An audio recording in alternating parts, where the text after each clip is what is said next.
Hi hello नमस्कार सर्वांना. कसे आहात सर्वांनी? चला आज आपण आल्याचे काय काय फायदे होतात म्हणजे अद्रक खाण्याचे काय काय फायदे होतात ते जाणून घेणार आहोत. त्याआधी तुम्ही चॅनलला सबस्क्राईब केलेलं नसेल तर चॅनलला सबस्क्राईब करून घ्या. चला मी सुरुवात करते. आले खाण्याचे अनेक फायदे आहेत. आले हे मूळ आशियातील आहे आणि त्याचा वापर आपण मसाला आणि हर्बल औषध म्हणून केला जातो. आल्यामध्ये अँटीऑक्सिडंट, व्हिटॅमिन सी आणि जिंजरॉल नावाचे बायोॲक्टिव्ह कंपाऊंड असल्याकारणाने त्याचे आपल्याला शरीरासाठी खूप सारे फायदे होतात. चला बघूया काय काय आहे. आल्यामध्ये असलेले एन्झाईम पचनसंस्था सुरळीत करण्याचे काम करत असतात. त्यानंतर आल्यामध्ये व्हिटॅमिन सी असते. व्हिटॅमिन सी काय करते? रोगप्रतिकारशक्ती जी असते आपली इम्युनिटी ती वाढवण्याचे काम करत असते. आल्यामध्ये असलेले अँटीऑक्सिडंट आणि इतर पोषक घटक जसे की सांधिवात, जळजळ किंवा विविध प्रकारचे आपल्याला जर आजार असेल तर त्याचे संक्रमण टाळण्यासाठी आल्याचा खूप मदत होते आपल्याला. त्यानंतर आल्याचं नियमित सेवन केल्याने किंवा आले चहामध्ये तुम्ही जर घेतले तर त्यामध्ये तुम्हाला सर्दी खोकलाही त्यापासून टाळला जाऊ शकतो.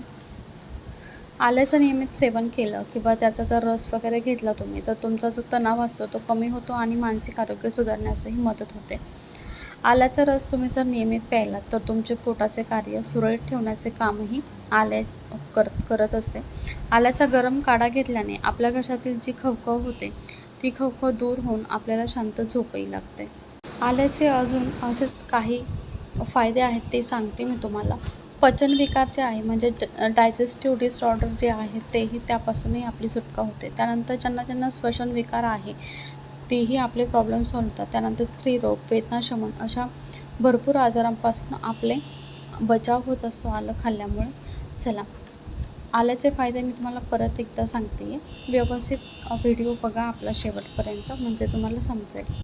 स्त्रियांना जर अनियमित मासिक पाळी, पोटदुखी असेल तर त्यांनी काय करायचे? उकळलेलं पाणी आलं टाकून 3 ते 4 वेळा दिवसातून घ्यायचे. त्यावर खूप गुणकारी उपाय आहे हा. प्रसूतीमुळे येणाऱ्या इंद्रिय दुर्बलतेवर सुंठीसाठीही आल्याचा आपण वापर करू शकतो. त्यानंतर वेदना कमी करण्यासाठी आपण आल्याचा वापर करू शकतो. जसं की तुमचं जर डोकं वगैरे दुखत असेल तर आले पाण्यात वाटून डोक्यावर किंवा दुखणाऱ्या भागेवर आपण लेप करायचा आहे. त्यानंतर तुमचं जर कान वगैरे दुखत असेल तर तुम्ही कानामध्ये आल्याचे 2 थेंब रस टाकू शकतात. सांधिवात जर असेल तर आले किसून गरम करून लावायचे आहे.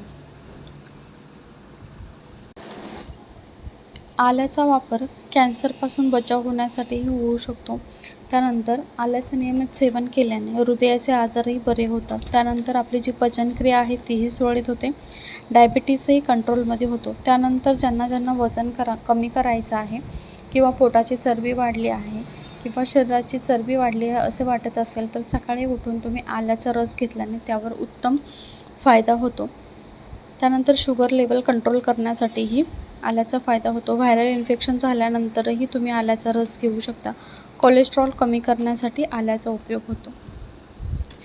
त्यानंतर आल्यामध्ये अँटी इन्फ्लेमेटरी घटक असल्याकारणाने तो संपूर्ण शरीरासाठी खूप फायदेशीर ठरत असतो.